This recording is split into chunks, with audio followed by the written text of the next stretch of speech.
Hi, I wanted to make a quick video today about the Producer's Pride XL chicken coop from Tractor Supply. I'm not going to do a full tutorial or build on it, but there's a couple others I've seen on YouTube already. But I want to show some tips and thoughts after we put ours together that might be helpful for you. First problem we ran into when we bought ours is this crate that it comes on. When you buy it, and I'll show you the base when I show you the chicken coop, but be sure you get the base. Under this box there's a large piece of like chipboard that's painted or treated on one side. That's the base or the bottom of the enclosed portion of the chicken coop right here, and there's also a steel frame that sits on.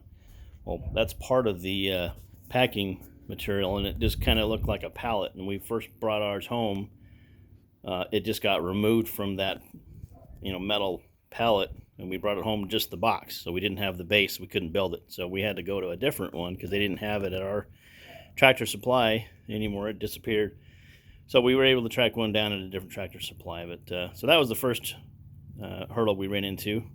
But let's go show you the actual chicken coop and show you a couple things we did differently on ours and talk about it.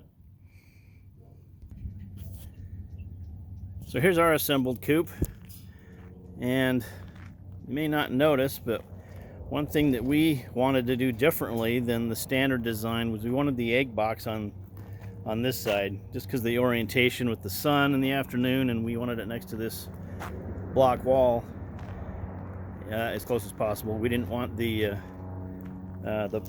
laying box to be right next to the fence. So we originally thought it would just be interchangeable, and turns out that we had to modify it a little bit to make it work, but it was pretty simple. So let me show you what we did here.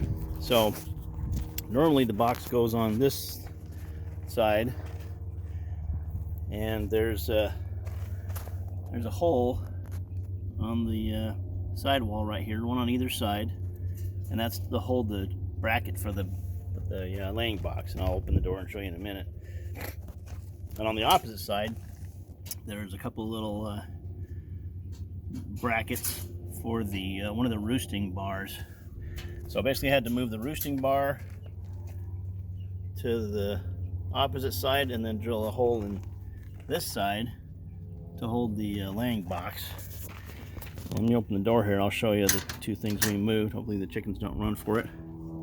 So normally this roosting bar goes on this side, and the laying box goes over there. So we had to move these little, hi guys, we had to move these little brackets that you see here from this side. You can see where they were over here, one on either side. So we had to move those two brackets. There's some glue on them, some nails, and those screws. So I had to pull that out. I was able to move them over there and drill the holes. So it wasn't too big a deal. And then this metal bar has a threaded nut in the end of it.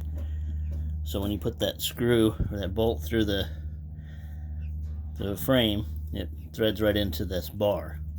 So that allows you to move it over, and that's all we really had to move over was that. The rest of it just bolts right to the actual side panel. So that side panel with the window is normally, as designed, goes over on that side. So we just moved that whole panel over here, moved the roosting bar, and drilled those two holes, and we were able to pretty simply move it. So if you need to do that for your mounting location, that wasn't too bad. One other odd thing is these door latches. We really couldn't figure out how these things work. So the actual latch is not too bad. It's got this little wheel to keep it secure. You close it and it shuts. But it came with these little pins, and we can't really figure out how these are supposed to do anything. For this side, just because of the way I mounted it, I was able to kind of slide it in there and it keeps it sealed, but I mean, clearly it's not really designed for that. You just can also just shove them into the holes here. It's just kind of weird. So it wasn't really and the instructions weren't very clear on that, so we just kind of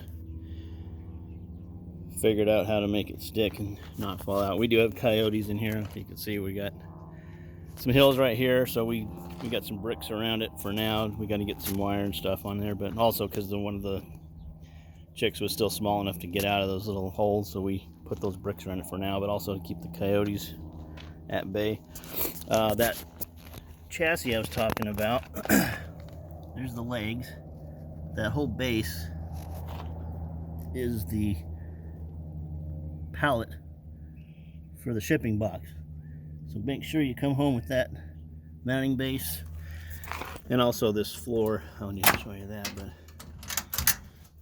this chipboard base is part of that. So make sure you get those two pieces, otherwise you won't be able to build it, because starting at step one, everything bolts to that mounting base.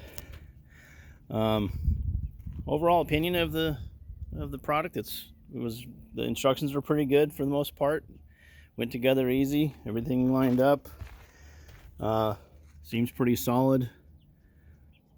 Roofing material, it's just plastic corrugated roofing, and it has this roof line metal. So we're pretty pleased with it. Serves our purpose. Pretty good size. It'll hold, that says it holds up to 10 chickens. We got, no, what did it say, 14 chickens it says it'll hold. We've got 10 in here now. They're not full grown yet, but they're getting there.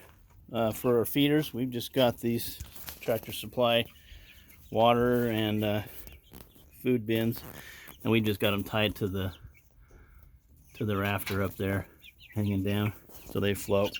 We don't sit on the ground. The chickens like to kick crud in them and make a mess. So anyway, and here's another latch on this door. Again, we couldn't really figure out how it was supposed to go together, so we just kind of figured out how to make it work. So be curious if anybody knows how that's supposed to work. Post it in the comments below. But like I said, overall happy with it. Serves our purpose, and the ability to move that laying box over helped us out quite a bit. Thanks.